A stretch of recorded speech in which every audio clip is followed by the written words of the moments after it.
Assalamualaikum warahmatullahi wabarakatuh. Iki ngaji santai-santai apa? Muhasabah.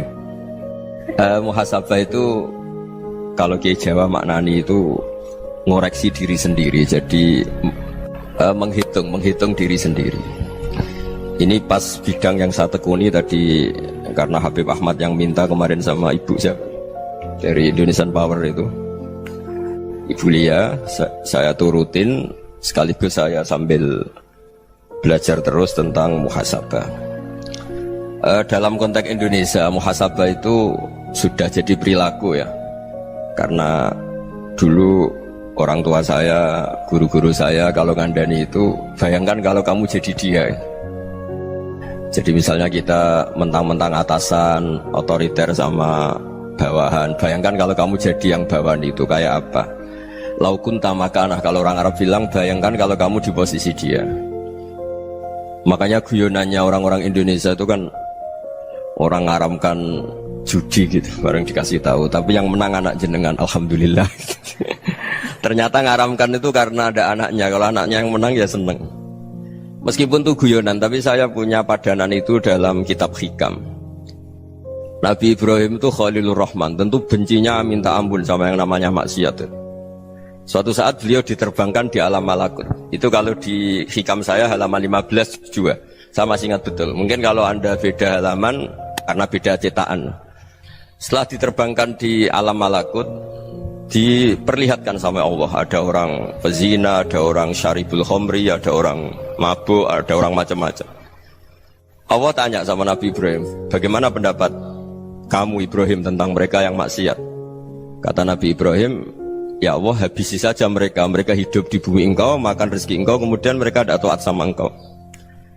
Singkat cerita, di fase itu, saya ulang lagi, di fase itu Allah nurutin sampai sekian peristiwa, mungkin 3 atau 4. Sudah setelah sekian tahun Nabi Ibrahim lupa peristiwa itu, kemudian beliau diminta menyembelih anaknya. Ini versi kitab Hikam. Memang versinya banyak tentang kenapa Nabi Ibrahim disuruh menyembelih anaknya. Ketika mau menyembelih anaknya, Nabi Ibrahim ragu. Huwa samratu fuadi, anak saya ini buah hati saya, kenapa engkau suruh menyembelih? Terus kata Allah, apa kamu tidak ingat ketika kamu saya angkat di alam malakut, kemudian kamu usul bunuh-bunuh, saya tidak mempertimbangkan usul Anda, tapi kenapa sekarang saya merintahkan kamu mikir? Gitu. Terus, ya karena ini anak saya ya Allah. Terus kata Allah, rumang samu wong bukan mata ini gak gawean kau sing gawe kowe enak wae usul mata ini. Sebenarnya saya yang bikin, kemudian Anda enak aja usul membunuh. Semenjak itu Nabi Ibrahim itu di eranya itu asfaqun nas, orang paling sayang sama manusia. Karena kadang kita keras itu ya kebetulan tuh udah anak kita, ada keluarga kita. Cara orang Jawa itu kan gitu ya, kalau ada perempuan terus macak yang macam-macam pakai sepeda motor cowok, terus wah itu luput suwuk, semoga-moga gini. Tapi setelah dikasih tahu, niku ponakane jenengan, semoga-moga selamat. Jadi jangan-jangan kemarin ahli ma'asi itu kebetulan tuh tidak keluarga kita. Kalau keluarga kita yang pernah salah pada kita, semangat kita mintakan maaf. Jangan-jangan kita didikte hukum sosial gitu. Jadi orang yang salah, kebetulan tuh orang yang menservis kita. Atau keluarga kita, atau orang dekat kita. Jangan-jangan semangat kita mintakan ampun. Tapi kalau sama orang lain, kebetulan musuh kita semangatnya minta itu kena adab. Nah ini yang nggak boleh dalam Islam. Islam mengajarkan niru Rasulullah SAW, Nabi itu rahmatal lil alamin. Bahkan kemarin saya ngaji virtual sama beberapa habaib. Ada Habib Ali Al-Jufri dari Mesir, ya. Ada Habib Alwi dari Kuitang, ada Habib Nabil Al-Musawa. Dari sekian habaib itu saya masih ingat diantaranya yang didawuhkan rahmatan lil alamin itu ketika Nabi adzahu qaumuh, disakiti oleh kaumnya, dan itu mereka masih kafir semua. Itu mereka dapat doanya Nabi, Allah mahdi qaumi fa innahum la ya'lamun. Kayak apa baiknya Nabi, orang yang menyakiti, yang melukai, tapi Nabi masih berdoa, Allah mahdi qaumi fa innahum la ya'lamun. Sayyidina Umar dapat doanya Nabi itu yakhina kana kafiran, ketika masih kafir didoakan, Allahumma aizzal Islam bi Umar. Itu ketika masih kafir.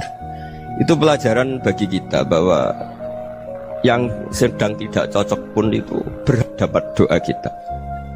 Ya doa supaya kondisi kita baik, hari tambah baik. Karena agama ini Saya berkali-kali bilang limangka nayarjuwa wal yaumal akhir. Agama ini diperuntukkan bagi yang selalu punya harapan pada Allah Subhanahu wa taala. Saya cerita muhasabah ini tentang hubungan kita dengan Allah. Di Indonesia itu banyak orang fasik, banyak orang nakal. Ya di mana-mana orang nakal itu ya mayoritas, wa aksaruhum fasikun. Tapi berkahnya harapan. Mungkin saya kira nakal sok benda, mungkin saya kira sholat sok ben sholat, mungkin sekarang belum sakhok, belum dermawan, suatu saat dermawan. Barokahnya itu kefasikan ini dianggap sementara. Sedang fasik, sedang tidak benar. Karena kiai-kiai kita, para guru-guru kita, para habaib utamanya itu mesti bilang semoga husnul khotimah. Nah barokahnya doa itu, semoga husnul khotimah itu menjadikan satu pola sosial. Yang sedang fasik ini masih diharapkan jadi lebih baik, jadi lebih. Sehingga kita tidak ngambil sikap ekstrim, yang ingin menghabisi atau ingin mengadili, tidak. Karena selalu kita punya harapan. Dan agama ini limangka nerjuwa wal yaumal akhir. Bayangkan dulu kalau yang nakal itu anak kamu. Pasti kamu gak ingin kan langsung dapat azab, dapat apa. Padahal kita semua jadi tokoh ini abul kulli, bapak dari semuanya. Sehingga ketika Rasulullah SAW jalan-jalan kemudian melihat perempuan sedang menyalakan api. Kalau apinya mati ditiup, anaknya dijauhkan. Nanti kalau sudah jauh dari api, anaknya digendong lagi. Terus kata Rasulullah, matur ke semua sahabat, ara'aitum anna hadhihi tarihatan waladaha 'alan nar. Apa kamu berpendapat bahwa perempuan ini akan melemparkan anaknya ke neraka? Tidak ya Rasulullah. Tidak akan seorang ibu melemparkan anaknya ke api. Terus kata Rasulullah, Allahu arhamu min hadhihi biwaladiha. Allah lebih rahman, lebih rahim dibanding orang tua ini kepada anaknya.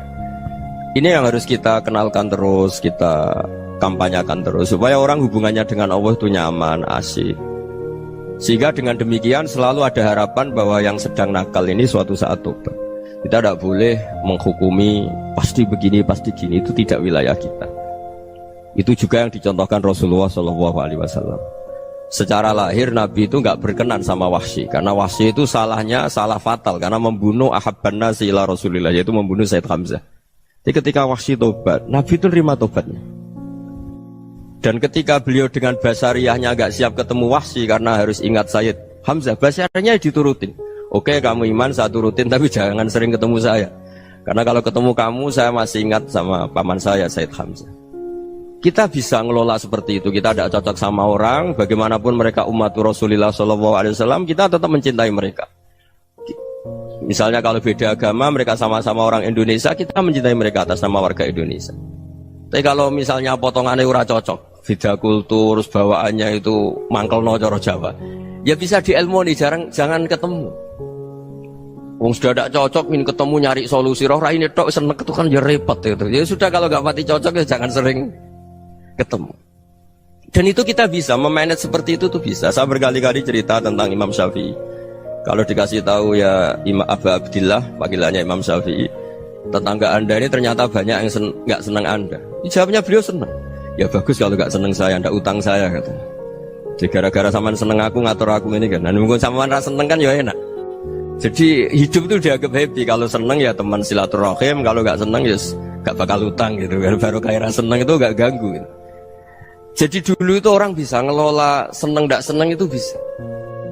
Karena ada kearifan hubungan dengan Allah Subhanahu wa ta'ala. Hidupnya selesai karena masyghul bi dzikrillah, mereka sibuk dengan Allah. Makanya kata ulama-ulama tasawuf, kamu jangan melihat manusia perilakunya, tapi kamu juga harus ingat yang gerakkan semua itu Allah Subhanahu wa ta'ala. Dengan demikian kita faroh, kita senang.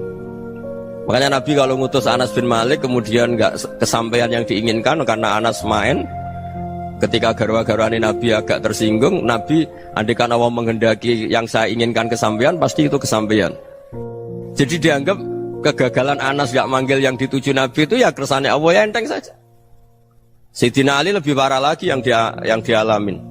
Itu dalam beliau kalau dipanggil itu gak cepet-cepet ke sana. Ketika ditanya, kenapa kamu tak panggil gak cepet ke saya? Amin tu ukubatak, karena aku tahu engkau orang baik itu pemaaf. Jadi makanya orang-orang soleh dulu itu bodoni itu.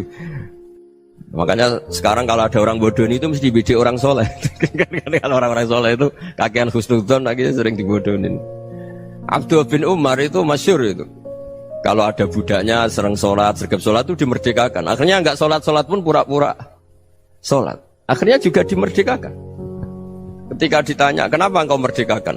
Padahal mereka sholatnya menipu engkau, kata pembisik-pembisik itu.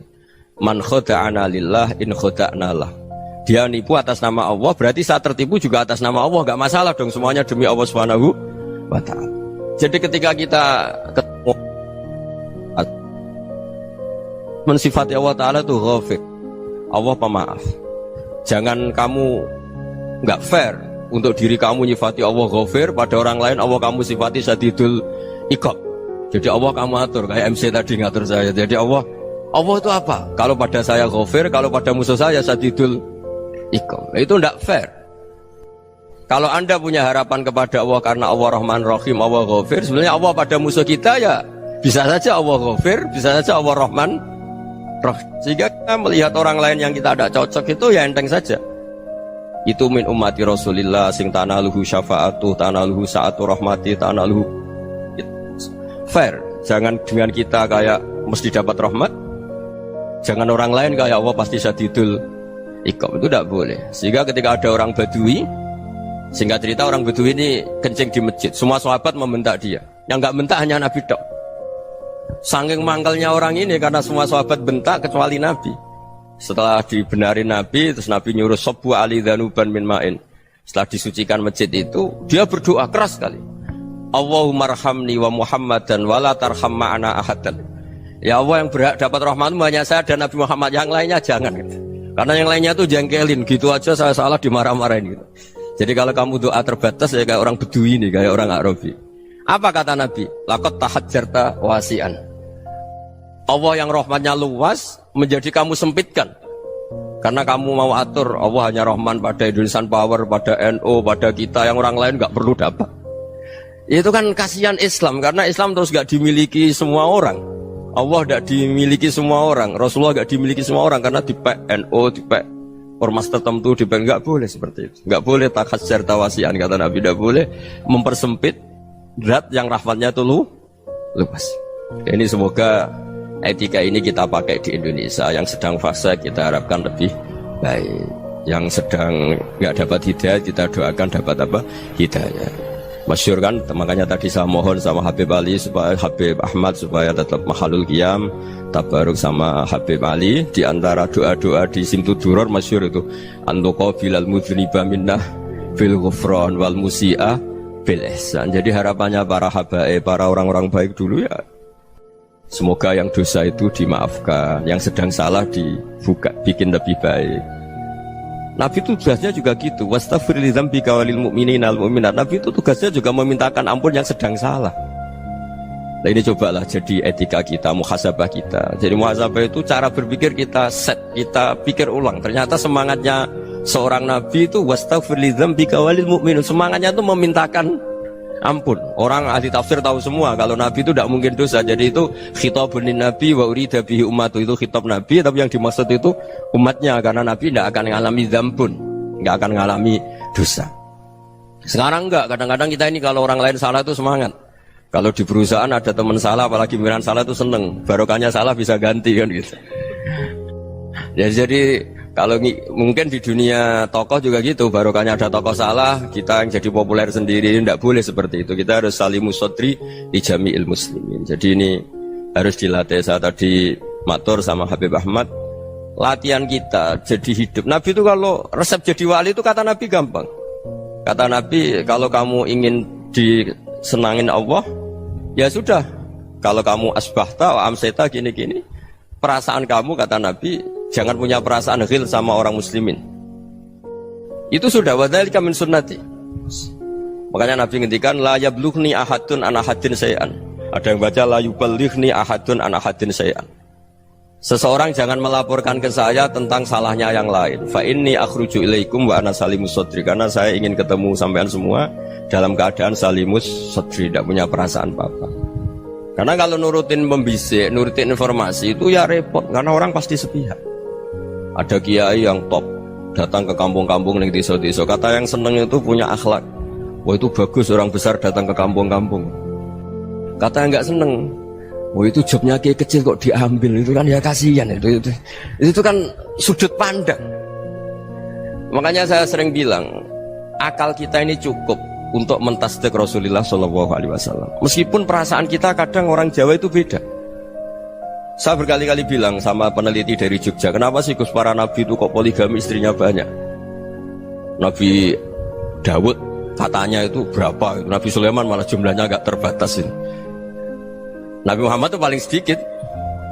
Saya tanya gini, perempuan itu orang lemah, jadi kalau nolong orang satu gimana baik, kalau nolong orang dua ya lebih baik, ya sudah kira-kira seperti itu.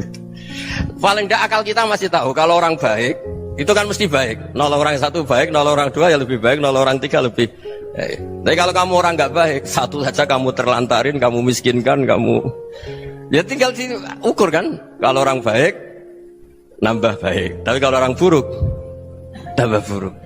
Nah itu akal kita bisa menganalisis kenapa sih nikah itu ada yang poligami, ada yang enggak. Sudah ukur saja diri kamu. Misalnya kayak saya elek keriting, rabi terus, memperbanyak wong elek, orang perilaku netok, raine dadi elek kabeh gitu.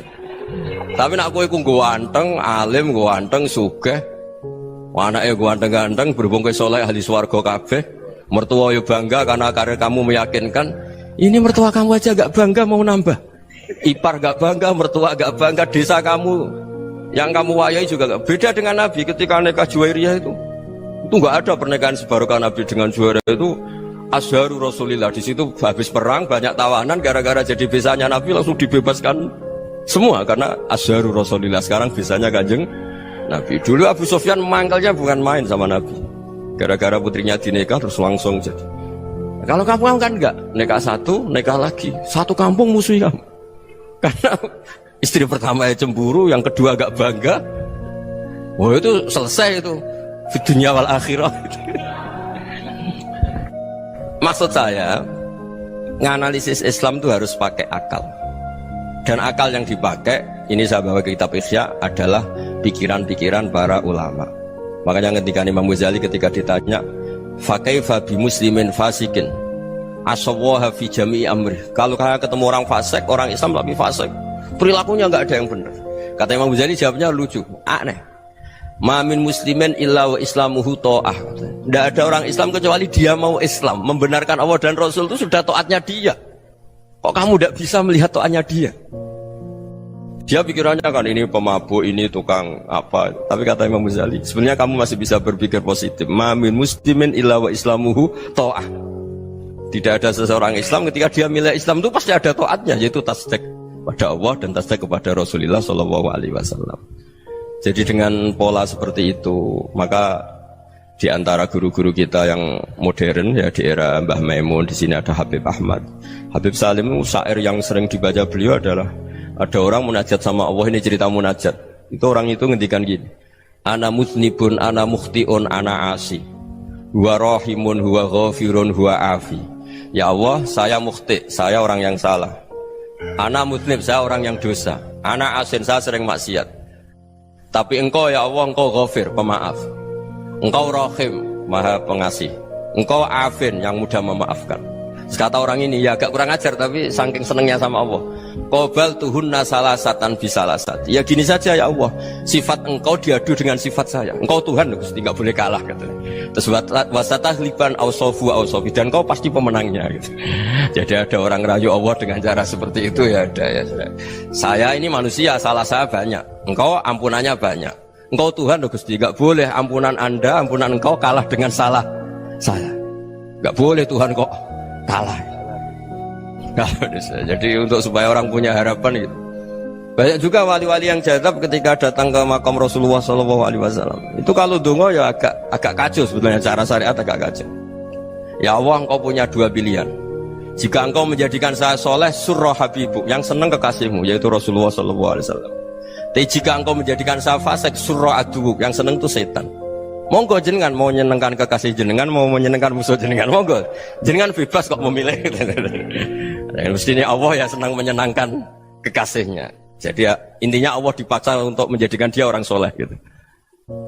Jadi kayak kemarin itu Pak Bu siapa yang kesini itu, kuliah ke sini itu sama Habib Ahmad. Saya pertama nggak mau, lama-lama Habib Ahmad. Ini gimana Gus? Orang taunya saya dekat jenengan, kalau nggak kasil saya waduh. Ini kayak doanya wali yang tadi. Nggak punya pilihan, nggak ada pilihan. Jadi saya mohon muhasabah itu dimulai cara berpikir. Makanya di sini sebetulnya tag ini supaya dapat barokahnya Ihya. Ini kitab yang disenangi para habaib, para ulama. Sebetulnya tag di muhasabah itu redaksinya gini ya, yang lengkap. Hasibu anfusakum qabla an tuhasabu wa zinuha qabla an tuzanu wa tahayya'u lil ardil akbar. Jadi ada kata wazinu, jadi ukur. Perilaku Anda ini diukur, ditakar. Misalnya kita sebagai suami kan ya punya hal-hal yang kita tidak ideal. Corong Jawa mesti pesek, cara rezeki ya pas-pasan ya. Dan kita juga kalau makanya agak boleh tanya istri begini, apa saat cinta pertama Anda? Pasti Anda kecewa. Orang jadi istri hanya korban terakhir itu. Sudah.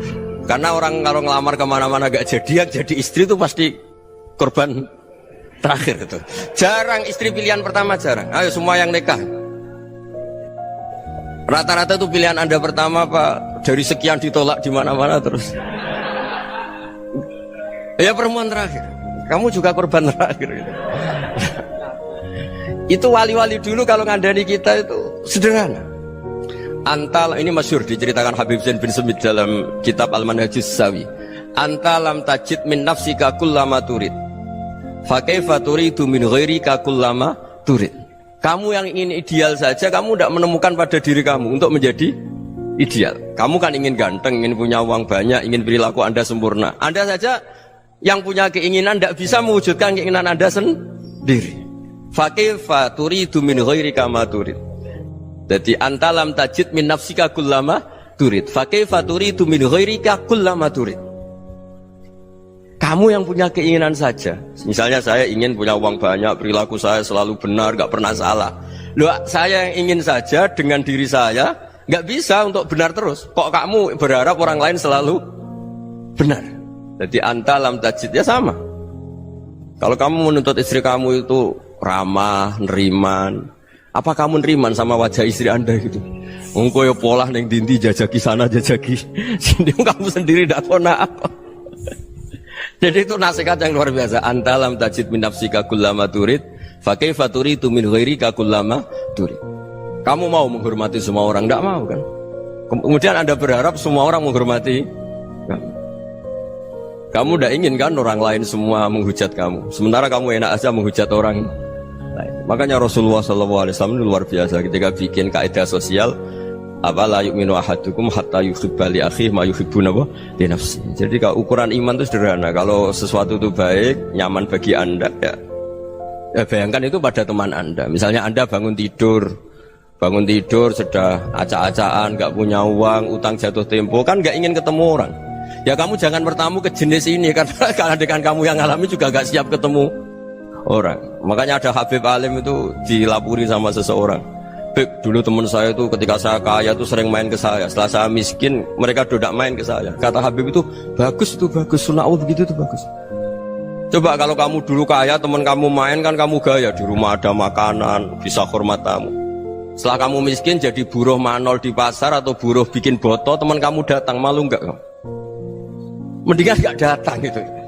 Akhirnya baru, oh ya alhamdulillah kalau gitu. Loh ya kan dulu teman kita datang, kita ada Alphard, istri cantik, rumah bagus lah, kita miskin, buruhnya orang pas dibentak-bentak, teman kamu udah datang. Milih datang kamu enggak kalau setelah kamu jatuh? Enggak kan? Jadi barokahnya ilmu itu terus.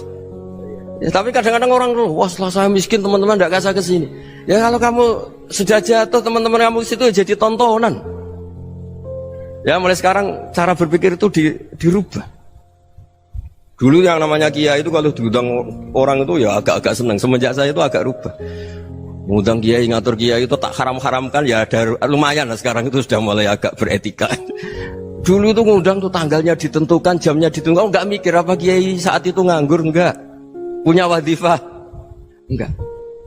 Dia milih tanggal yang dia nganggur, enggak mikir pas itu kiainya nganggur apa, enggak. Ya saya hanya cerita aja, kamu tersinggung ya monggo, boten nggih monggo itu kan. Jadi saya mohonlah supaya tadi saya juga matur ke Habib Ahmad. Jadi untuk orang merasa ikut sunnah Rasul itu gampang sekali kata Sayyid Muhammad. Dulu Nabi berpakaian ala daerahnya. Kalau mikot ya pakai mikotu baladi. Karena Nabi orang Madinah dan beliau berdomisili di Madinah ya misalnya mikotnya dari Bir Ali misalnya. Tapi kalau anda orang kawasan Tanim mau umroh ya dari Tanim. Misalnya kawasan Jirona ya dari Jirona. Artinya apa? Kamu ngambil mikot karena Nabi mikot misalnya dari Bir Ali. Bukan berarti kamu harus seperti Nabi di Bir Ali. Kamu orang Mekah misalnya kamu orang Tanim. Orang ya harus dari mikotu apa? Baladi. Sama makanya di fikih-fikih itu kalau tahnik anak Nabi orang Arab halawiyatnya kurma ya kurma. Kalau orang Jawa sedegan semua podo-podo. Ya podo-podo manis. Jadi ini tabaruk sama Sayyid Muhammad, ini ada murid beliau Habib Ahmad, saya baca supaya orang itu merasa ikut Nabi itu gampang sekali. Ini saya baca ya di halaman tadi disaksikan Habib Ahmad 433 di kitab apa begini? Manhajus Salaf fi Fahmin Nusus. Itu kata Sayyid Muhammad wa kanat sunnatu Rasulillah annahu yat'amu ma yajiduhu fi ardi wa yalbasu ma yajidu wa yarkabu ma yajidu mimma abahu wa ta'ala. Faman istamala ma yajidu fi ardi fa huwa al-muttabi' lis-sunnah. Kama annahu hajjal baita min madinati. Faman hajjal baita min madinati nafsihi fa huwa al-muttabi' lis-sunnah. Wa illam takun hadhil madinatu tilka.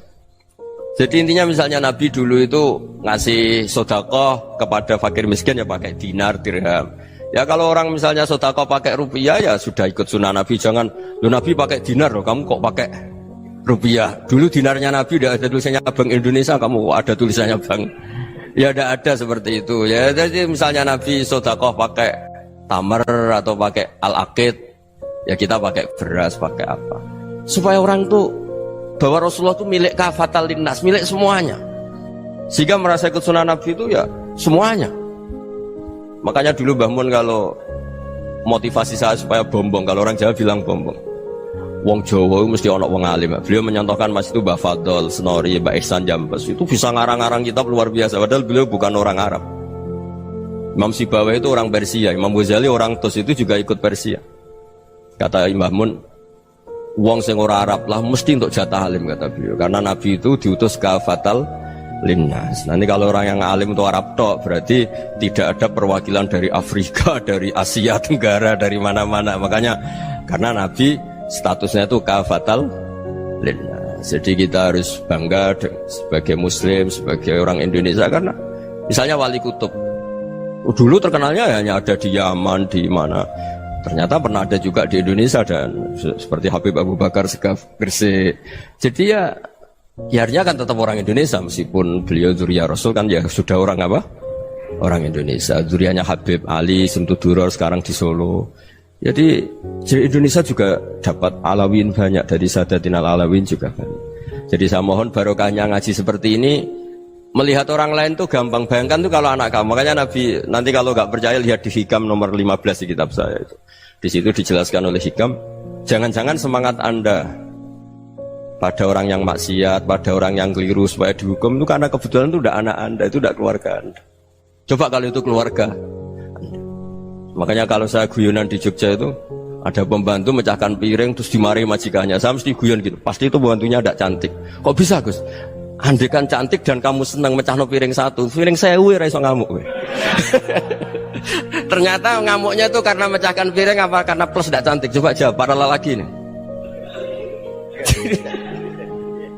Kamu marah sama orang maksiat tuh karena maksiat karena plus itu udah anak Anda. Bayangkan kalau itu anak Anda. Itu hebatnya Rasulullah SAW. Karena kita yang salah pun kadung umatnya, Nabi tetap ngasih fasilitas syafaati li ahlil kabair min ummati. Kayak apa baiknya Nabi? Udah ikut maksiat tapi ikut fasilitasi ngasih syafaat. Loh kalau li ahlil ibadah kan wajar. Nabi ketika ini syafaati li ahlil kabair min ummati. Ya karena tadi logika yang dibangun Rasulullah itu logika yang luar biasa. Kita semangat orang lain kena hukuman itu karena kita tidak punya ra'fah, tidak punya rahmah.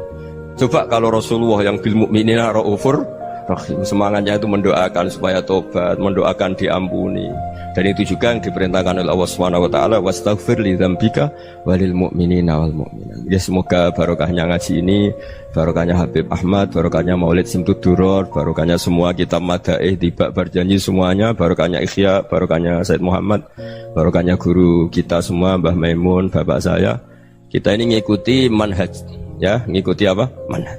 Saya sering didhawuhi Mbah Mun, kenapa ihdinas siratal mustaqim bukan siratoka?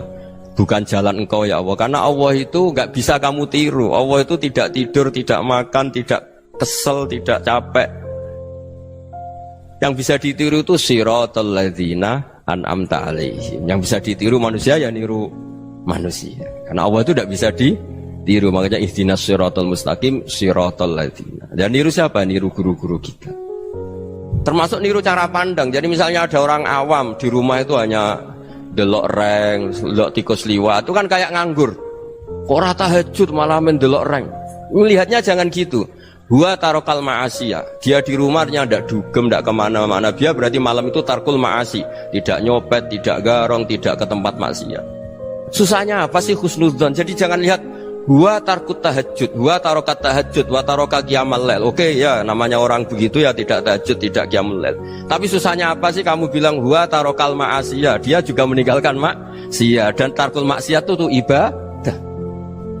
Supaya orang tuh gampang lah husnudzon sama orang muslim. Ini orang mukmin, orang yang luar biasa. Di mata Allah itu orang yang luar biasa. Kayak tadi Imam Ghazali, kalau saya ketemu orang muslim kemudian dia tidak pernah baik, gimana? Kata Imam Ghazali, ma min muslimin illa wa islamuhu ta'ah. Tidak ada orang Islam ketika dia mentasdihkan Allah dan Rasulullah, berarti dia juga punya taat. Ya ini latihan saja, sing iso nglakoni Habib Ahmad kula namung cerita mawon.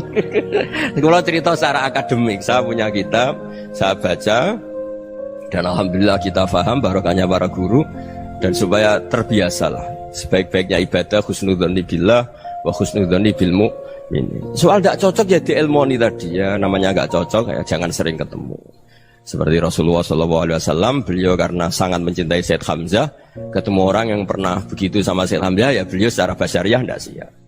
Tapi beliau secara cara bahasa sekarang, secara profesional, kalau beliau seorang nabi dan harus menerima tobatnya siapapun ya diterima. Saya meskipun dengan A, B gak cocok karena dia begini-begini sama saya, tapi saya ingat dia sholat, dia baca sholawat, dia mencintai Rasulullah, ya kita hormat. Ya soal gak cocok ya di manage tadi ya, zurhiban tasdid huban. Kalau gak pati cocok ya jangan sering ketemu, bawaannya enak nanti. Ya semuanya itu diilmoni lah. Makanya ngendikane Ma'ruf Al-Qurhi ada yang baca Al-Kharqi, mangqala fil yaumi salasa marrat wa marham ummata Muhammad kutiba minal abdal. Karena semangat mencintai siapapun satu hari sering baca marham ummata Muhammad wa ma aslih ummata Muhammad wa ma tajawaz an ummati Muhammad, itu mesti kutiba minal abdal. Dia pasti termasuk wali abdal. Maksudnya semangat mencintai ya dilatih lah.